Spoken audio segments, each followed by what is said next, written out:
Hello and welcome to part 5 of our online strategies Bible study, and we're looking at Nehemiah 4. I'm so glad that you're here. I'm excited to get some more filmettes posted, and we're going to pick right up where we left off. We're going to start with Nehemiah chapter 4 verse 4. But before we read that portion of the scripture, last time I told you that I wanted to talk with you about what our God is and our enemy is not. You see, sometimes we make light of the enemy, maybe even pretend he doesn't exist at all, or that if he does exist, he's a little cartoon character sitting on our shoulder with a little pitchfork whispering in our ear, and we can blame him for when we do something bad and say, the devil made me do it, the devil made me do it. And then sometimes we overestimate our enemy, putting him into the same category as our God. And that's a mistake also.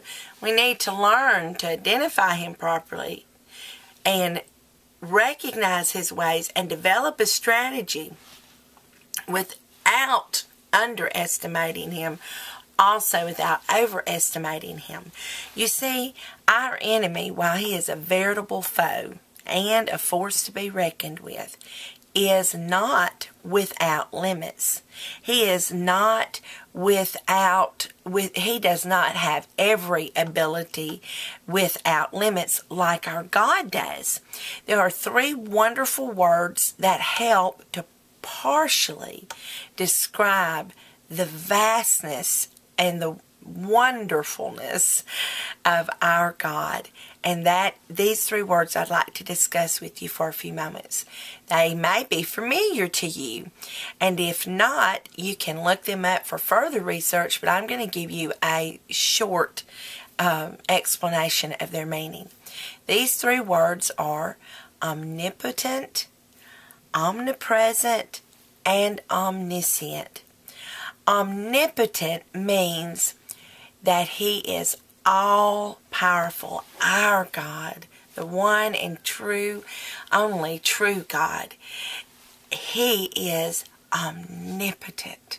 He is without limit in his power and ability to come to our aid, to deal with our foes, and to answer our prayers. Our God is omnipotent.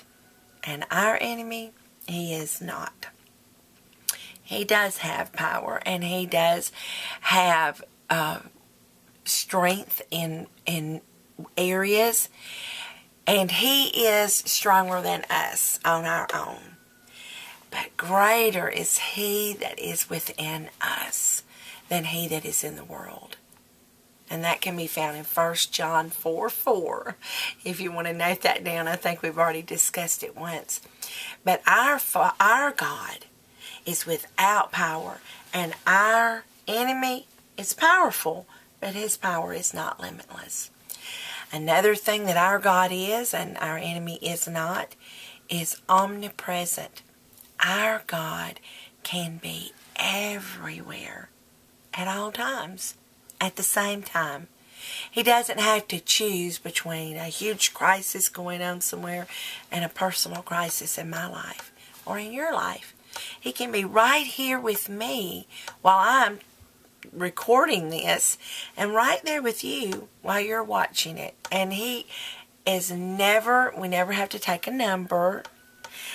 You know that as a mother of 7, sometimes that's probably one of the most challenging things, is when they all want to talk to me at one time, or even 2 or 3 of them. And I mean, I can't do it. I can't process it. But you see, I am not omnipresent. I can't be present with each of them at the same moment. But our God can. And our enemy cannot. He is not omnipresent. So we've already seen that our God is omnipotent, all-powerful, and our enemy is not. Our God is omnipresent. He is everywhere at the same time. and our enemy is not. Also, our God is omniscient. That means he is all-knowing. That means that nothing is hidden from him. But our enemy, he is not omniscient. You see, our God can read our thoughts and can see the intent of our heart. And that can be a comforting thing, because so many times we intend good and perhaps come short of actually following through with that. And we can be comforted that our God knows our heart, that he knows the intent of our heart. And that's how he judges us. And that's comforting. But it also holds us to an accountability, because he does know the inner workings of our mind. And he does know those intents of our heart. So we need to keep our heart pure and clean before him. We can cry out like the scripture in the Old Testament that says, "Create in me a clean heart, O Lord, and take the stony one out and replace it with a heart of flesh."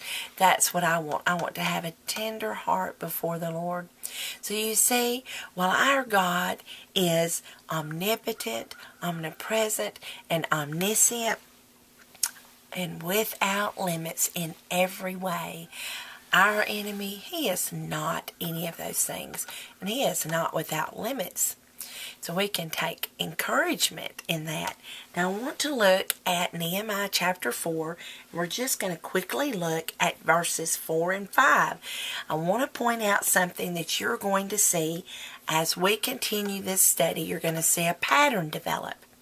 And as a matter of fact, as you continue to study the Bible and grow in your own walk with the Lord, you're going to find this pattern developing throughout Scripture and throughout your life.